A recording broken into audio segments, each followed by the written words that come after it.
Hi friends, now I'm going to show you 4 different platforms using which you can gamify your online or remote learning classroom. And also I will tell you a little bit about the pros and cons of each of these platforms so you can decide which one is really suitable for your needs. The first one is Kahoot. So to play Kahoot with your students during remote learning time, all you have to have is your meeting room and your Kahoot open side by side in 2 different tabs. I'm going to be using Google Meet today, but if you're using Zoom or any other platform, it is perfectly fine. You can keep using that. You do not have to use the Google Meet. You can use any meeting platform. So this is my Google Meet. All I have to do is I have to be able to present my screen.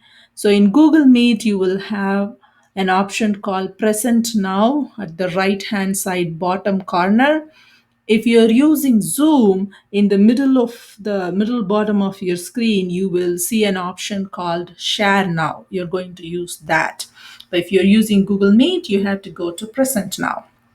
Now, when we play Kahoot in the actual classroom settings, we usually project the questions from our smartboard and the students will be answering from their device.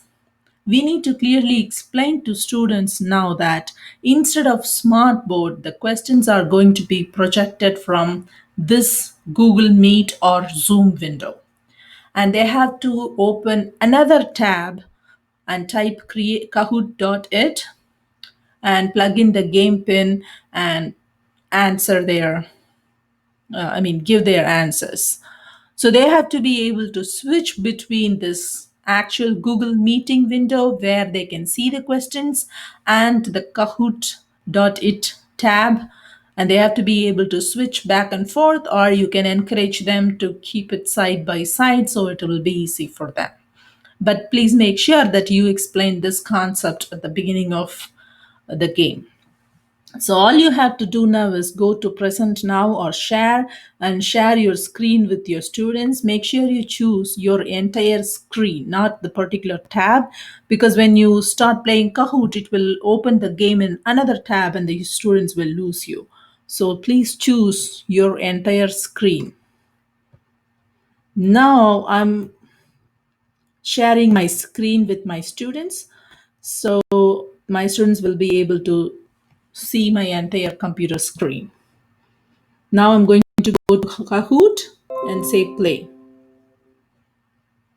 And there are 2 different options, teach and assign. So teach is for live games and assign is to assign this game as a homework. Now, since we want to play live games, which will give the students the feeling of connectivity, we're going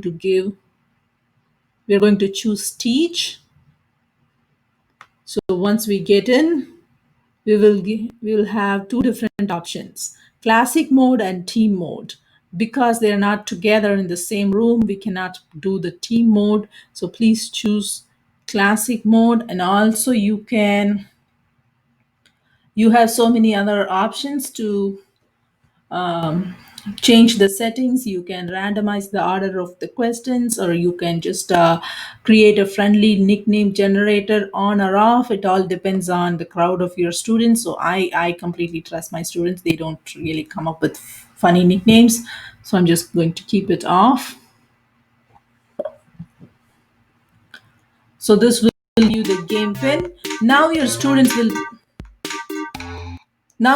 will be able to see the screen. When you're playing with your students, please keep the music on for the fun of it, but I muted the music so that you can clear my voice and my instructions clearly.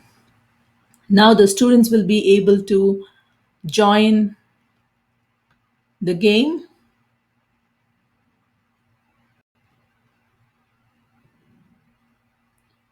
Now they joined. I don't have actually my class students today, but I have played this game with more than 100 students at the same time and it worked perfectly fine.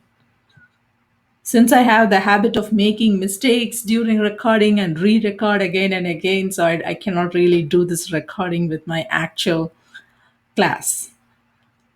So I just have my two kids today. So they can answer. So even though your students are far apart, they're not using the same Wi-Fi connection, they will still be able to play this. Kahoot, I played this several times with my students and it worked perfectly fine. Please trust me. Uh-oh.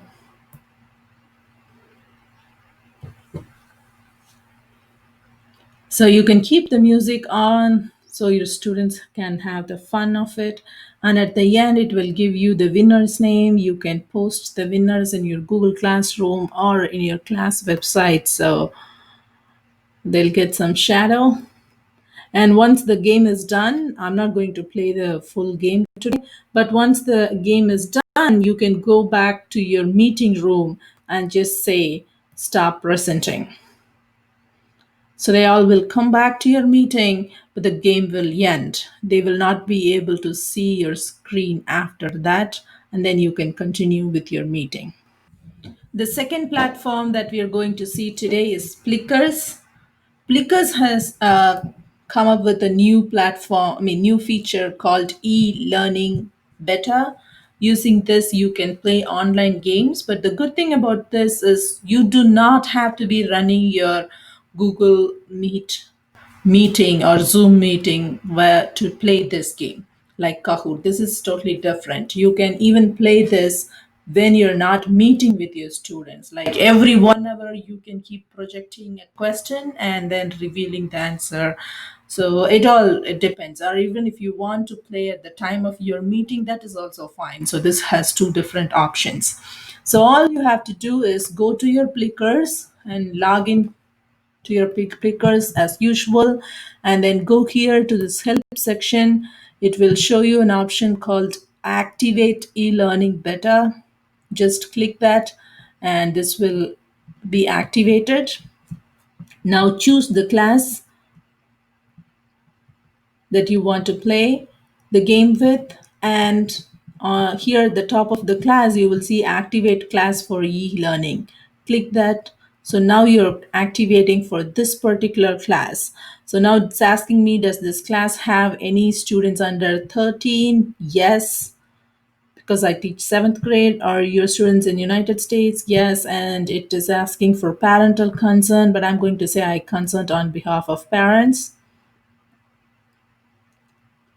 So now you have to share this with your students. This is the student links. Instead of Plickr cards, they have to have this. So what I usually do is I just bulk copy student links and go to Google Classroom and just share the links with all the students at the same time so they can choose.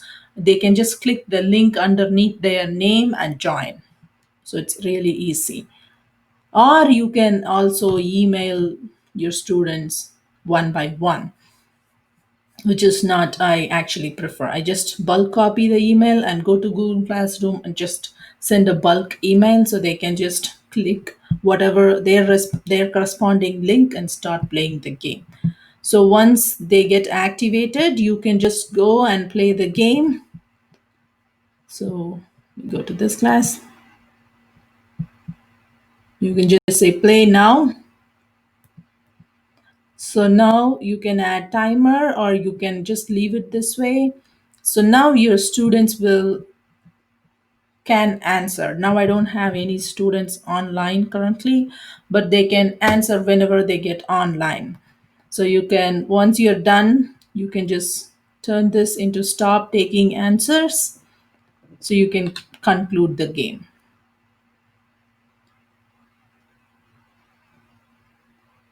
So this way your students can be answering and playing the game even throughout the day. They can answer one question every hour. So that way you can project 5 questions per day, or you can just project all 5 questions or all as many questions as you want during your Google meeting time. So they can all play together. You can share this screen with them. They can see who answered and who did not, what the class result, just the way we usually do it in the classroom. The next option is quizzes. So go to quizzes.com and log in and choose whichever game you want to play. And it will give you two options. One is assign as homework or play live. You can just play live and share this screen with your students through Google Meet or Zoom using present now or share screen option. So your students will be able to play. But since quizzes is like an individual game, so they don't feel that, get that feeling of connectivity while playing. They're already, all we want to give them is the feeling of connectedness. So I prefer Kahoot over quizzes, but I just wanted to let you know that quizzes is also an option. Our fourth option is GimKit. You can just go to gimkit.com and choose any game you already have, and just you will get to see two options: play live and assign homework. Please choose play live. Now this will take you to the live games homepage, and make sure you choose the classic mode and then hit continue. So this will give you the game code which you can share with your students either using Google Classroom. You don't have to be in the meeting at the same time, because this is like they don't have to see the questions through Smartboard or your Google Meet window. They'll just get the questions, and there is a lot of fun things. They can buy points and they can poke each other. So this is really a fun game. So I tried this twice with my class, but this has a glitch. Like once I couldn't start the game for a long time, and the second time I started the game and it didn't end for more than an hour. So the students were started commenting on my Google Classroom. It turned out into a really funny situation, and they kept playing. Then they didn't want to leave because that's equated to losing, and it really went in a funny way. So other than that glitch thing, this is actually a fun way to do. If GimKit fixes that glitch, this would be a great addition to our online gaming classroom. Thank you for watching my video and spending your time with me. Please support my channel by subscribing to it and sharing it with your friends.